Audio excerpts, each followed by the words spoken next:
Appalachia has its share of strange things that are said to haunt these hills. Many of them have names like the Mothman or the White Thing. Some don't, and those we usually call boogers, like the wood booger. Today we have a tale not of mysterious creatures, but of the place and the events from which the term booger, in the sense of something odd or evil, comes. Hello folks, I'm Steve Gilly along with Rod Mullins, and this is another one of the stories of Appalachia. You know, the other day in class, I was teaching some of my senior English students the story of Beowulf. And I was teaching them a little bit about Grendel. And they talk about Grendel, who, of course, moved in the night and so forth and was ugly and grotesque and everything else. And I said, did you ever wonder where the stories could have come from about, something coming at you at night, coming to get you at night and so forth? And I said, did you guys ever think of the boogeyman or the booger? Things like that. And they immediately knew what I was talking about. This is what I find to be so interesting and stuff of what we would refer to as boogers. And pardon the Johnny Fever sound alike right there with the booger. But the booger and the boogeyman, this is just an interesting story, Steve.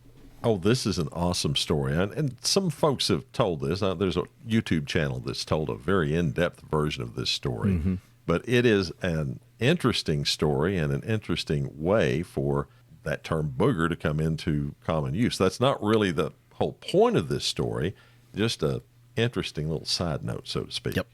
Well, folks, today we're traveling deep into the heart of the Rush Fork Valley near Ivydale in northern Clay County, West Virginia. Now, this valley became the backdrop for a series of unsettling events in the late 1800s and early 1900s. Rush Fork Valley earned a rather peculiar nickname during that time, Booger Hole. And booger was a local variation of the term boogie or boogeyman due to some sinister things that happened there. Okay, listeners, just for a second, we'd like to ask you to kind of close your eyes and imagine this tranquil landscape where the whispers of the wind were once the only disturbances around the land. Then in 1883, the disappearance of Andy Hargis, a stonemason whose specialty was building chimneys, sent shockwaves through the valley. Andy was on his way to Booger Hole from the town of Elena, where he vanished without a trace, carrying around $300 in his pocket. It was almost as if the valley was haunted by some unsettling presence. The eeriness had only deepened by 1897 when Joseph Clark, a watchmaker, who stayed overnight at the Booger Hole schoolhouse. He never emerged after that night, and a trail of blood led to a nearby creek. You know, you should tell ghost stories. Well, I don't know. I tell stories and stuff in class. I don't know about the ghost stories, but still, you got to present them in a certain way, Steve. Yeah, you had that spark there for just a few minutes, Rod. I think I see a career opportunity for you. Anyway, then in 1901, the valley witnessed another tragic event. An elderly woman named Lacey Ann Boggs, living alone in an abandoned schoolhouse on Otter Creek, was shot in the back. Now, she was accused of being a witch by a neighbor named Cottrell, who claimed that she had appeared in his dreams, forcing him and his son to ride the Pilot Knob with her on his back through brush and briars, kind of like horses, all the time whipping them with a hickory switch and forcing dragonflies to sting them. And I told this story on our other podcast, Mountain Lore.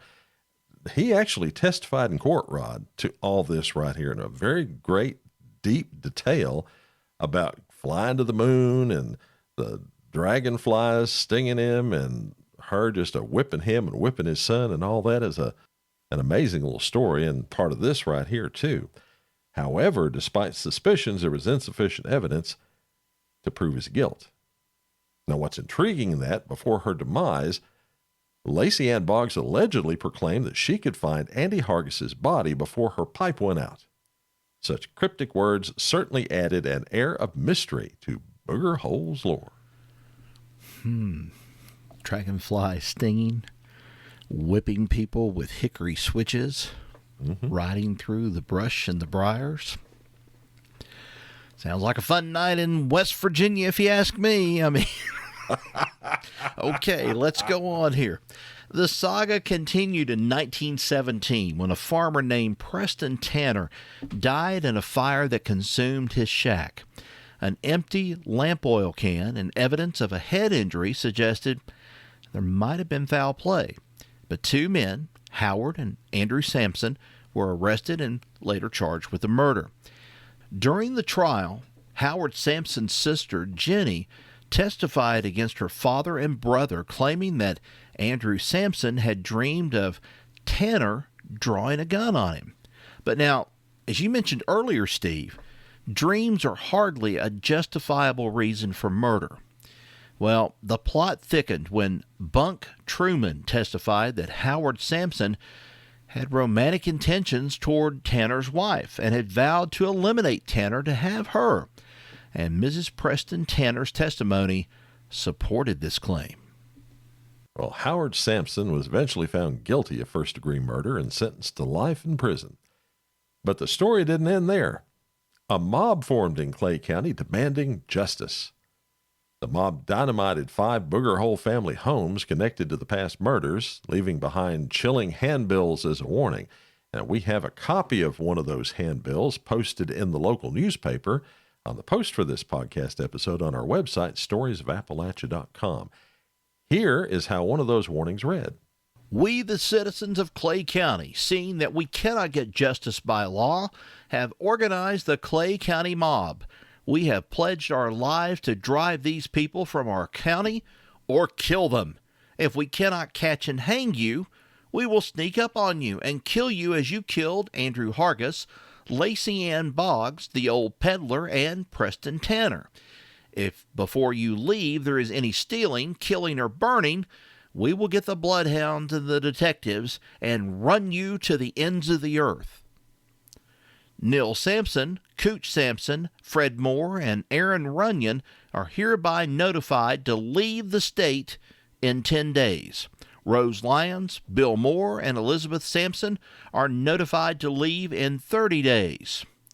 Postscript: do not stop this side of the Ohio River. Basically, the handbills declared their intent to lynch certain folks if they didn't leave the county within 30 days. This approach apparently worked, as there were no lynchings that occurred at Booger Hole. Well, Steve, the aftermath of this tumultuous time saw the valley once again enveloped in eerie quiet, except, of course, for the lingering echoes of the past. Stories began to circulate about ghostly apparitions, phantom riders on the road, ghostly chatter in the night, and yes, a wailing woman dressed in white. It's as if the spirit of Booger Hole refused to rest, continuing to haunt the very land that bore witness to these tragic events. Yeah, as I said, you got a career telling ghost stories. I'm sorry. That's all I can say. I just felt like it was just a moment to be a little bit dramatic. I didn't want to go overboard and go into Shatnerese or anything, but I felt like it was, necessary for this story. Well, you did a good job. And this was a very interesting part of West Virginia history up there in Clay County. Booger Hole is a very well-known place, and these events are very well-known all around West Virginia, and chilling as to the things that happen up there. It's like you just go into this valley, and Lord knows what happens to you. And finally, people just got sick and tired of this and took it into their own hands and said, we're going to take care of it. We, the mob, are going to take care of this, and you all need to get the heck out of here. It's sort of like one of these things, too. They never solved the mystery, so to speak, but they solved this from ever happening again, so to speak, when they came up with this mob. But, we're kind of at that same juncture right here in this story. We have no idea what these things were. We have no idea what they were, what was going on. We just know that people were being killed, people were being maimed and, mutilated or whatever the case may be. But all it took was this group to get together and say, we've had enough. we're not going to deal with it anymore. And then suddenly it was like, I don't know, it's just like suddenly all of a sudden the voice came out, and then it was like, boom, nothing else happened. Wild. And there you have it, folks. The unsettling tale of Booger Hole, a valley that was once a haven of tranquility, forever marked by a series of mysterious disappearances and chilling murders. Join us next time as we tell you more stories from the heart of Appalachia. Be sure to subscribe to the Stories Podcast. You'll find us on Apple Podcasts, Spotify, Spreaker, Audible, Player FM, or on your favorite podcast app. We're also on TikTok at Stories of Appalachia and Instagram at Story Appalachia with short video stories of Appalachia. Till next we meet, y'all take care. So long, everybody.